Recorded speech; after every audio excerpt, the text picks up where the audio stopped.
غزہ میں جنگ بندی کا معاہدہ نافذ العمل ہو گیا۔ غزہ میں برسوں سے جاری خون ریزی کے بعد بالآخر جنگ بندی کا معاہدہ نافذ العمل ہو گیا۔ مصری میڈیا کے مطابق یہ تاریخی پیش رفت پاکستانی وقت کے مطابق دوپہر 2 بجے ہوئی، جب فریقین کے درمیان طے پانے والا غزہ امن معاہدہ عملی طور پر مؤثر ہو گیا۔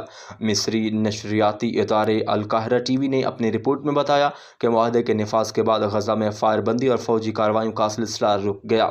مصر کی وزارت خارجہ نے اس پیش رفت کو اہم اور نازک لمحہ قرار دیتے ہوئے کہا کہ شرم الشیخ میں ہونے والے مذاکرات نے غزہ جنگ میں ایک فیصلہ کن موڑ فراہم کیا۔ مصری وزیر خارجہ بدر عبدالعاطی کے بارے میں بتایا گیا کہ وہ پیرس روانہ ہو گئے، جہاں وہ غزہ کی صورتحال پر ہونے والے وزارتی اجلاس میں شریک ہوں گے تاکہ عمل کو مزید مضبوط بنایا جا سکے۔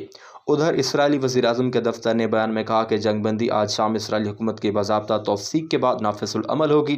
ایک اسرائیلی عہدیدار کے مطابق غزہ میں موجود 20 اسرائیلی یرغمالیوں کی رہائی اتوار یا پیر کو متوقع ہے، جسے امن معاہدے کا پہلا عملی مرحلہ قرار دیا جا رہا ہے۔